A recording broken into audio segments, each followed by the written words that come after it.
bulan 7 2025, LPA 22 bulan 7 2025, dan LPA nomor 23 tahun 2025. Kami sampaikan kronologis terkait dengan peristiwa tersebut, yaitu pada tanggal 26 Juni 2025, Bapak Mentan menyampaikan hasil temuan di lapangan terhadap mutu dan harga beras yang anomali karena di masa panen raya beras surplus kok terjadi kenaikan harga yang luar biasa. Ini yang disampaikan dan trennya tidak menurun tapi malah naik. Sehingga dilakukan pengecekan ke lapangan dan ternyata ditemukan di pasar yang dilakukan oleh beliau dari mulai tanggal 6 sampai 23 Juni 2025 pada 10 provinsi mendapatkan sampel beras 268 pada 212 merek beras dengan hasil yang pertama, terhadap beras premium terdapat ketidaksesuaian mutu di bawah standar regulasi sebesar 85,56%, ketidaksesuaian HET sebesar 59,78%, ketidaksesuaian berat beras kemasan atau berat real di bawah standar sebesar 21,66%. Kemudian terhadap beras medium terdapat ketidaksesuaian mutu beras di bawah standar regulasi sebesar 88,24%, ketidaksesuaian HET atau harga di atas HET sebesar 95,12%, ketidaksesuaian berat beras kemasan berat real di bawah standar sebesar 90,63%. Kemudian berdasarkan ketidaksesuaian pada poin 1, 2 tersebut terdapat potensi kerugian konsumen atau masyarakat per tahun sebesar 99,35 triliun, terdiri dari beras premium sebesar 34,21 triliun dan beras medium sebesar 65,14 triliun. Ini yang disampaikan oleh Bapak Menteri kemarin. Kemudian menindaklanjuti hal tersebut, Satgas Pangan Polri segera melakukan proses penyidikan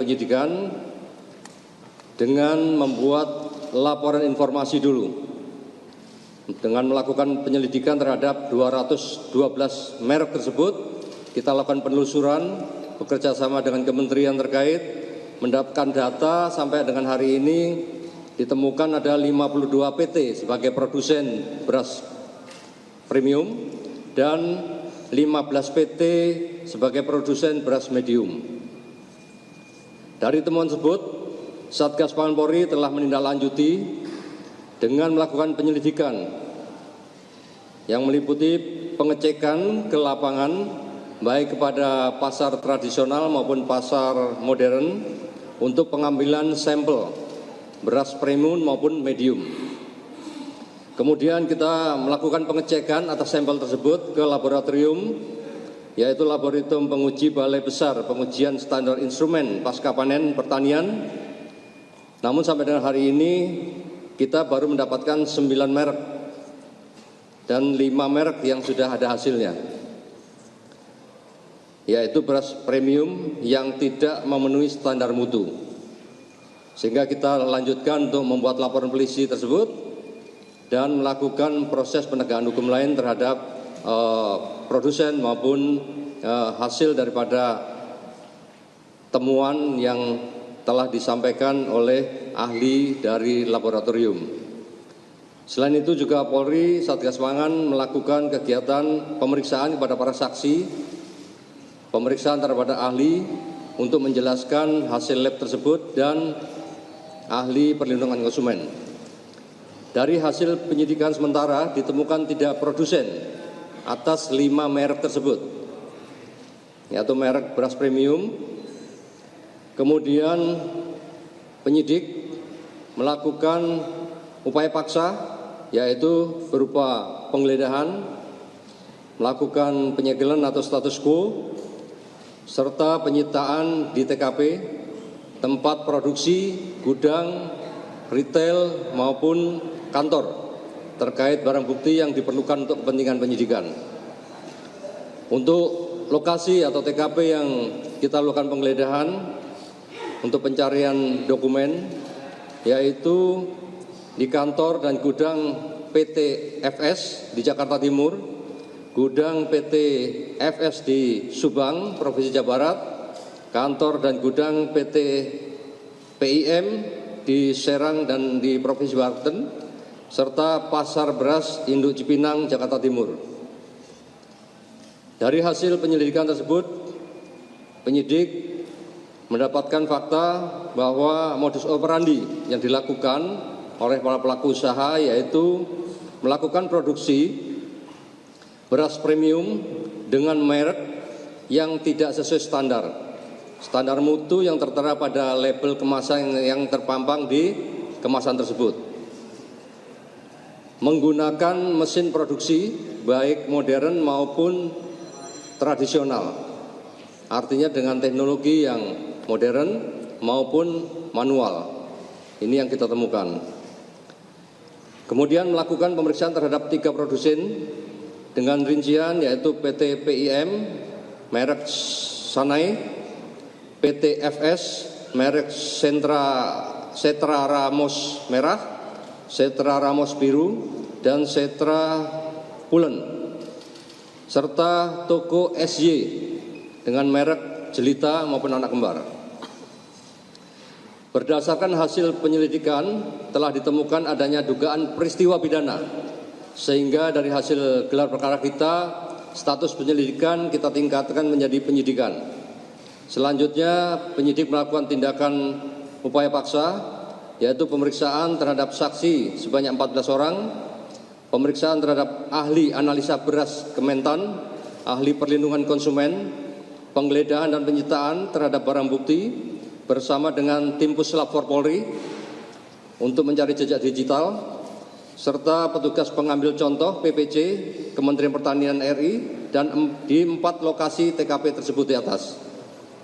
Selanjutnya kita melakukan pengujian laboratoris terhadap uji sampel yang kita temukan di lapangan tadi oleh Laboratorium Penguji Balai Besar Pengujian Standar Instrumen Pasca Panen Pertanian terhadap barang bukti tersebut.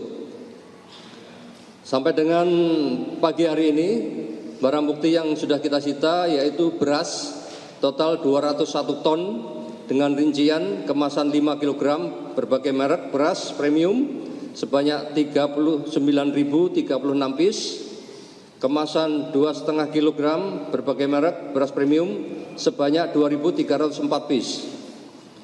Selanjutnya dokumen legalitas dan sertifikat penunjang, yaitu dokumen hasil produksi, dokumen hasil maintenance, legalitas perusahaan, dokumen izin edar, dokumen sertifikat merek, dokumen standar operasional prosedur, pengendalian ketidaksesuaian produk dan proses, serta dokumen lain yang berkaitan dengan perkara.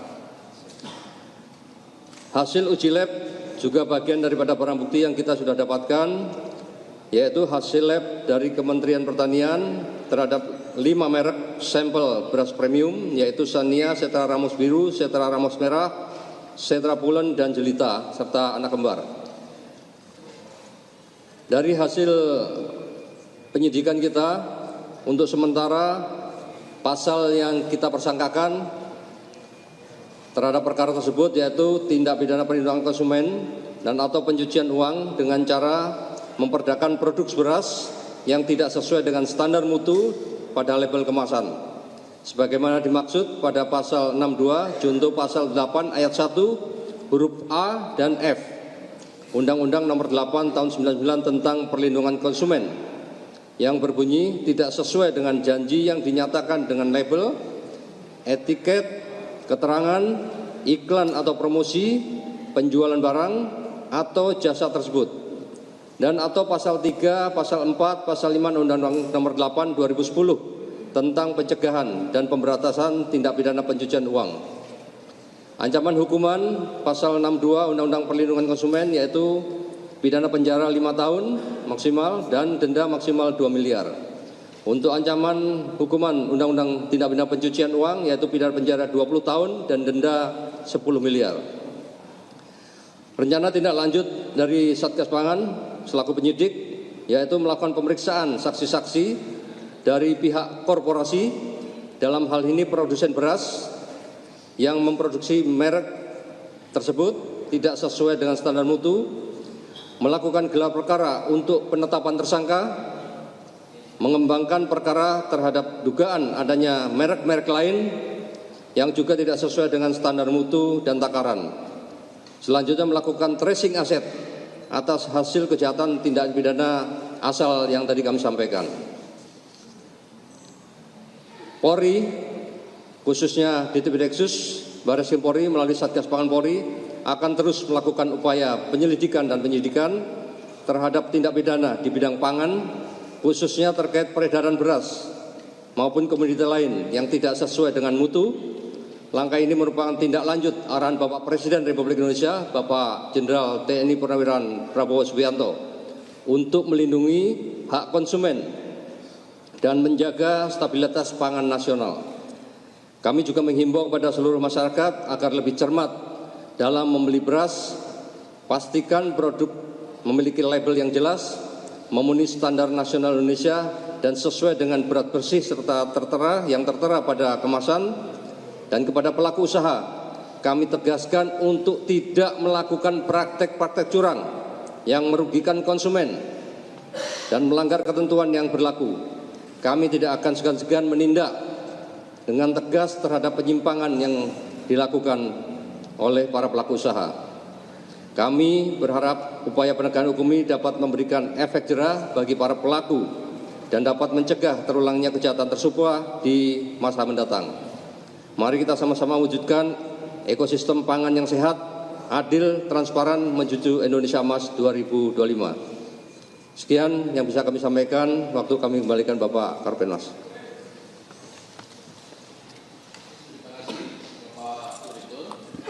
Baik rekan-rekan, itulah komitmen Polri, di mana khususnya Direktorat Tindak Pidana Ekonomi dan Khusus Barreskrim Polri melalui Satgas Pangan. Polri terus mengupayakan dan melakukan langkah-langkah konkret. Saat ini sudah memasuki proses penyidikan terhadap dugaan tindak pidana di bidang pangan, khususnya terkait peredaran beras yang tidak sesuai dengan mutu. Itu rekan-rekan yang kami sampaikan. Untuk selanjutnya sesi pertanyaan, kami bagi sesi pertama dengan 3 penanya dari sebelah kanan, langsung 3 orang. Silakan sebutkan nama dan medianya. Kami persilakan dari yang paling kanan, tengah, dan kiri. Silakan.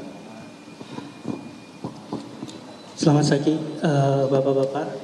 Saya Sahrul dari Jawa Pos, izin bertanya beberapa hal. Pertama, terkait dengan tindakan-tindakan yang sudah dilakukan oleh Satgas Pangan. Tadi disampaikan juga ada penyitaan dan sebagainya.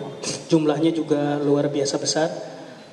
Ini untuk memastikan proses hukum yang berjalan ini tidak sampai mengganggu distribusi, stok, dan sebagainya. Karena beras ini kan kebutuhan pokok masyarakat, apa langkah yang dilakukan?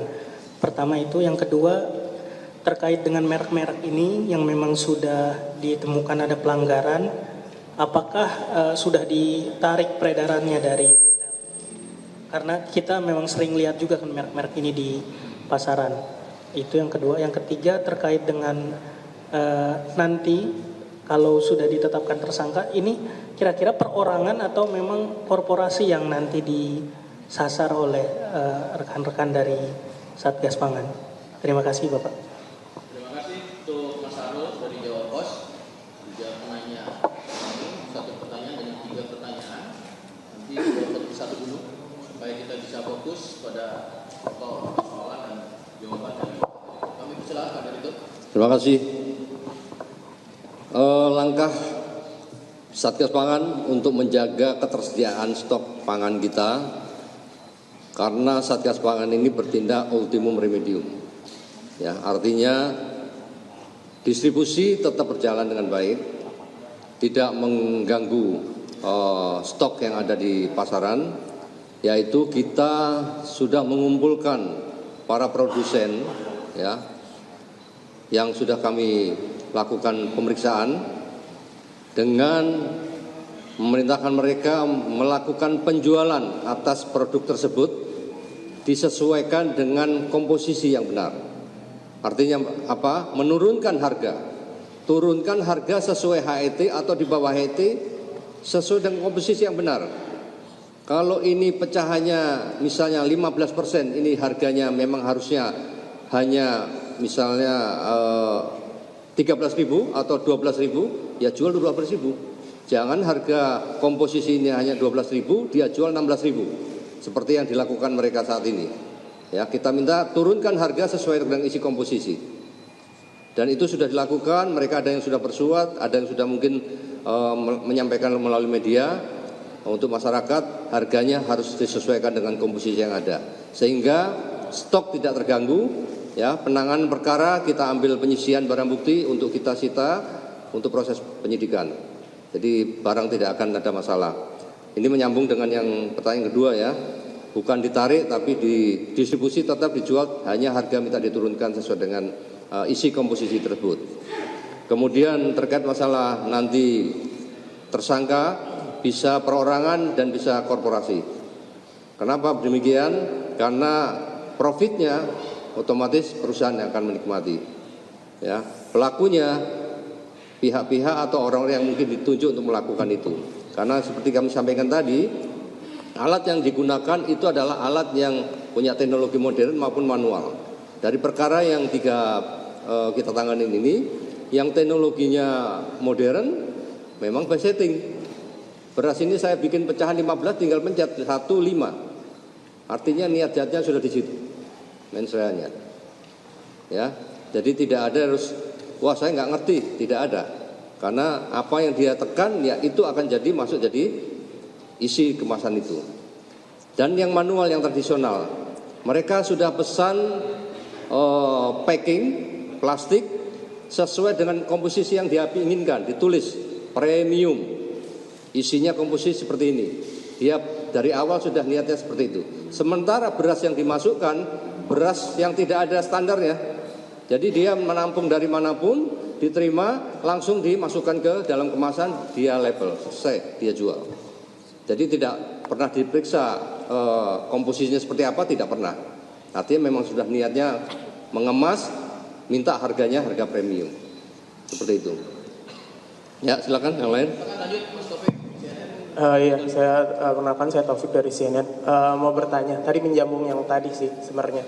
Kan tadi kan disebutkan bahwa ini kan memang modus operandinya itu pencampuran, dan sebenarnya kan kita tahu bahwa harga-harga beras ini naik itu kan bukan perkara tahun ini aja atau bukan baru temuan baru gitu. Apakah artinya proses penyidikan ini juga akan dikembangkan dengan mengingat dengan tahun-tahun sebelumnya begitu? Mengingat kan kita tahu produsen-produsen ini juga praktik-praktiknya udah lama gitu. Maksudnya bukan pemain baru di pasaran. Apakah juga proses penyidikannya juga akan tidak hanya difokuskan di tahun ini saja atau ke belakang, mengingat kan Pak Presiden sendiri menyebut bahwa kerugiannya bisa sampai 90 triliun per tahunnya. Itu yang pertama. Terus yang kedua kan sebenarnya ini kan perusahaan-perusahaan ini mempunyai izin edar ya. Nah itu apakah sudah terjadi kecurangan dari proses dia mendapatkan izin edar itu, atau dia baru melakukan praktik curang itu ketika sudah mendapatkan izin edar gitu.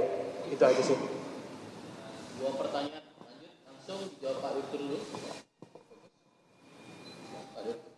Ya. Baik, terima kasih. Seperti kami sampaikan tadi di paparan kami atau presentasi tadi, bahwa kita selain perlindungan konsumen juga ada Undang-Undang Tindak Pidana Pencucian Uang. Itu yang digunakan nanti untuk men-tracing, ya kan? Berapa lama dia sudah melakukan, kemudian keuntungannya berapa banyak. Yaitu yang akan kita lakukan pendalaman ke sana untuk tracing. Makanya kita masukkan Undang-Undang Tindak Pidana Pencucian Uang. Itu yang pertama. Kemudian yang kedua, izin edar mereka ada yang memiliki, ada yang sudah mati. Ya, tapi izin edar kan untuk mengedarkan mereka. Izin untuk mengedarkan. Sementara pelanggaran mereka komposisi yang tidak sesuai. Ya, izin edarnya ada yang sudah mati. Seperti yang SY, izinnya sudah tidak berlaku. Ya. belum diperpanjang, tidak ada perpanjangan. Namun yang dua, ada izin edar, hanya komposisi yang tidak sesuai. Ya, jadi tidak ada masalah, tetap Undang-Undang Perlindungan Konsumen kita terapkan kepada yang bersangkutan, sehingga sampai hari ini masih kita terus lanjutkan untuk proses penyidikannya.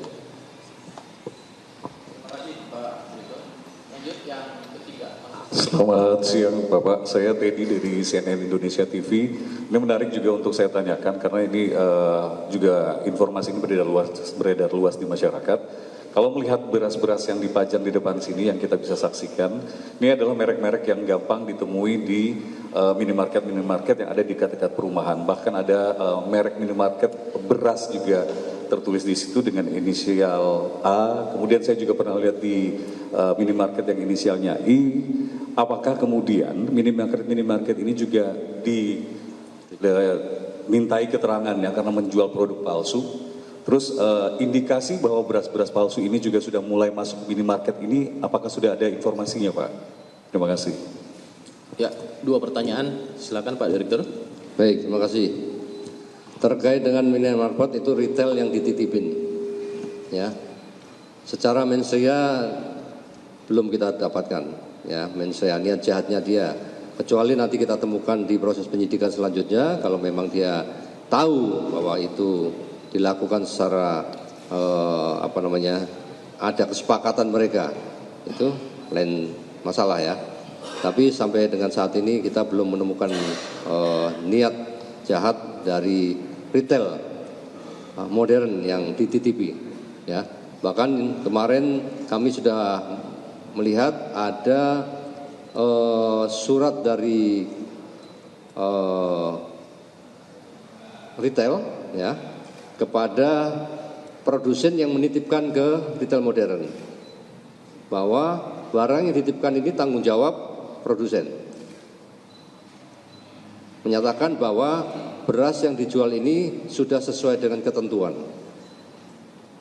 sesuai ketentuan dan menjadi tanggung jawab produsen. Ya, artinya punya kewajiban produsen untuk menjaga sesuai apa yang dikomitmenkan dengan retail yang dititipin dan menjamin bahwa barang yang dijual tidak akan bermasalah. Itu. Terus apa lagi, Mas? Oh ya, sudah. Terima kasih Pak Direktur. Rekan-rekan media, saya buka satu sesi lagi, 3 pertanyaan. Kami persilakan. 1, cukup? 1, 2, 3, cukup ya? Oke. Dari sebelah kanan saya, masalah Kompas. Nanti selanjutnya Mas dari sebelah kiri. Silakan. Silakan nama dan medianya disebutkan. Selamat pagi Pak, saya Yeyen dari Bloomberg Technos. Kan tadi Bapak menyebut akan melakukan gelar perkara untuk menentukan tersangkanya. Berarti ini penyidikannya belum ada tersangkanya atau apakah sudah ada tapi mencari barang bukti lagi atau gimana Pak? Penegasan sedikit aja. Terima kasih. Langsung dijawab ya oleh Pak Direktur terkait dengan gelar perkara. Kami persilakan Pak Direktur. Ya. Penetapan tersangka itu minimal harus punya 2 alat bukti. Ya, ini sedang kita lengkapi semua. Makanya ada barang bukti hasil uji lab yang harus dijelaskan oleh saksi ahli untuk menjelaskan isi komposisi tersebut. Ya, hasil uji tadi yang sudah dijelaskan oleh ahli yang mengerti terkait masalah hasil lab tadi, itu nanti hasilnya kita tunjukkan kepada ahli perlindungan konsumen. Dengan komposisi seperti ini, seperti yang dijelaskan oleh ahli yang mengerti masalah bahasa lab tadi, dengan sesuai komposisi ini, menurut ahli seperti apa, itu yang harus dijelaskan. Nah, kita sedang proses untuk pemanggilan ahli perlindungan konsumen maupun ahli uji lab tadi. Nanti setelah selesai baru kita lengkapi untuk dilakukan gelar perkara. Selain itu juga kita akan mengumpulkan dokumen yang bersesuaian dengan perkara ini, ya, purchase order, delivery order, kemudian pembayaran dan sebagainya. Masih banyak yang harus kita lengkapi dokumen tadi.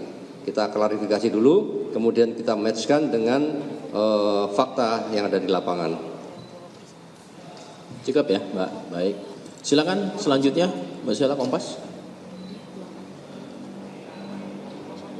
Bapak Sela dari Kompas.com ingin bertanya Pak, tadi kan disebutkan ada beras premium ya Pak ya, dia itu ketidaksesuaian itu sampai 85% segala macam. Yang 80% premium itu kan tidak sesuai, ketidaksesuaian itu 85%. Ini apakah artinya memang benar kalau beras premium itu dioplosnya dengan beras metu lain Pak? Mungkin boleh dipertegas di sana. Dan untuk harganya itu seharusnya sebenarnya berapa sih Pak ditentukan dari pemerintah? Karena kan ditemukannya cukup tinggi ya sampai 59%. Apakah memang tinggi harga yang ditemukan Polri itu misalkan dia 18.000, tahu-tahu dijualnya jauh seberapa jadinya Pak? Mungkin dan terakhir soal yang berat real itu harusnya kan misalkan di 5 kg Pak. Apakah memang semua berasnya itu misalkan diturunkan sampai 100 gram apa 200 gram itu kondisi realnya seperti apa? Itu aja Pak. Terima kasih. Baik, terima kasih. Ada secara pokok pertanyaan ada 2 pertanyaan. Kami persilakan Pak Direktur untuk langsung menjawab. Tadi yang kami sampaikan di awal itu adalah temuan Pak Mentan. Dari total 212 itu 88% tidak sesuai dengan komposisi, ya kan? Beras premiumnya kalau nggak salah 157 merek, beras medium 75 merek. Dan dari total itu 88% tidak sesuai komposisi, ya. Yang selebihnya ada yang terkait masalah takaran, gitu. Ya, sebagian lagi ada yang izin edarnya tidak ada yang mereknya tidak ada, tidak terdaftar, jadi macam-macam. Ya, itu presentase dari temuan Pak Mentan yang awal saya sampaikan. Makanya kita menindaklanjuti dengan melakukan penyelidikan, membuat laporan informasi yang disampaikan Pak Mentan tadi dalam bentuk laporan informasi kita dalami dengan proses penyelidikan. Untuk sejauh ini temuan Polri apakah ada yang dioplos itu seperti apa Pak? Yang dimaksud dioplos itu bukan dioplos dengan beras lain, pasti pencampuran ada. Tapi jumlah presentase seperti beras medium pecahannya 15% maksimal, tidak boleh lebih dari itu. Kan gitu kan? Nah, ini lebih. Dia pecahannya mungkin 20%, 25%. Ada yang misalnya kadar air 14, dia kadar airnya 20%. Artinya apa? Kadar air dalam beras, kalau dia mengandung air, tentunya nambah berat. Tapi begitu beras itu makin lama makin kering, susut dia. Makanya kenapa dibatasi 14%, supaya tidak terjadi penyusutan lagi yang lebih signifikan, sehingga tidak mengurangi bobotnya. Ya, seperti itu kira-kira. Nanti kalau lebih teknis lagi dari Bu Mentan, ya, nanti bisa membantu menjelaskan. Bu Dia mau menambahkan, kami persilakan. Cukup. Satu lagi, silakan Mas, nama media dan nama. Selamat pagi Bapak Ibu semua, saya Aulia dari Berita 1, menanyakan 2 pertanyaan dari Satgas Pangan Polri ini sendiri. Terkait masalah ini apakah sudah mengendus ada dugaan kartel begitu, kartel yang terjalin antara para produsen beras ini begitu untuk berkaitan dengan masalah ini. Kemudian kedua menyangkut soal korporasi tadi, apakah Satgas Pangan Polri ini akan mendalami pengetahuan daripada direksi dari para korporasi produsen ini untuk didalami pengetahuannya seputar praktik ini, seperti itu Pak. Terima kasih. Baik, 2 pokok pertanyaan kami persilakan Pak Direktur. Terima kasih. Untuk kartel kita belum bisa berikan kesimpulan ya, karena prosesnya masih panjang sekali. Nah, kalau kartel atau yang mafia itu dari ujung hulu sampai hilir harus berkesinambungan dan mereka menjadi afiliasi. Nah, sementara ini kan kita belum dapatkan, harus pendalaman lebih jauh lagi. Kemudian terkait masalah korporasi, tentunya namanya korporasi, secara korporasi kalau korporasi yang ditetapkan artinya paling bertanggung jawab sesuai Undang-Undang 40 2007 ya direksi. Nanti pasti akan kita lakukan pendalaman kepada yang bersangkutan, ya kan? Karena yang jelas pertanggungjawaban apa yang dilakukan di bawah semua tanggung jawabnya direksi. Nah, untuk pelakunya sendiri ya dari operator-operator yang melakukan itu tadi. Kalau dia tahu bahwa komposisi yang harusnya beras medium 15% dia pencet 20, ya berarti kan dia tahu. Kan gitu ya. Artinya dia paham SOP-nya seperti apa, dia tahu. Karena nanti ada quality control. Setelah operator itu ada quality control. Dan quality control yang paling tahu Kalau ini membiarkan ada dugaan, kan begitu kan? Nah itu nanti terus akan kita lakukan pendalaman kepada yang bersangkutan. Tentunya butuh proses, butuh waktu. Nanti akan kita sampaikan lebih lanjut kalau ada hasilnya. Terima kasih. Cukup ya, Mas Oleh ya. Terima kasih. Masih ada pertanyaan, rekan-rekan? Masih terkait dengan konteks ini? Oke, silakan. Satu, silakan.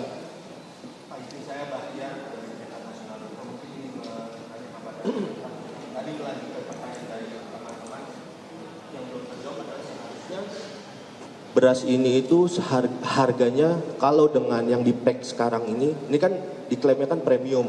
Artinya harganya di pasaran pun premium, tapi kan nyatanya kan mutunya berbeda. Nah, kalau memang yang di pack itu seperti itu harusnya berapa sih Pak harga di pasaran beras-beras ini? Selisihnya itu berapa, mungkin bisa dijelaskan. Dan kemudian ini kan tadi mengutip sama penjelasan Pak Dian kan ada kerugian yang besar. Dan awal temuannya juga kan ketika adanya surplus beras, tapi kok harganya tetap mahal. Nah berarti ke depan mungkin dari Kementan bisa menjelaskan, ke depan mungkin ada kemungkinan turunnya harga beras gitu ya Pak ya. Setelah adanya pengungkapan ini tadi kan beras-beras ini kan produsen-produsen kan diminta untuk memperbaiki kualitas mutu dan sebagainya gitu ya. Dan kemungkinan berarti ada penurunan harga beras ke depannya setelah adanya pengungkapan kasus ini. Terima kasih. Ya silakan. Mungkin terkait juga ini dengan kolaborasi ya. Di sini juga dari Kementerian Perdagangan ada. Kami persilakan untuk mungkin Pak Ian bisa menjawab. Terima kasih atas kesempatannya. Kan kalau dilihat memang mutu beras itu ada beberapa. Contoh saat ini beras premium. Beras premium itu kisarannya sekitar harganya 74.000 ya. Betul Bu Asti ya? Nah kalau di bawahnya ini beras medium itu kisarannya sekitar 60.000. Jadi ada selisih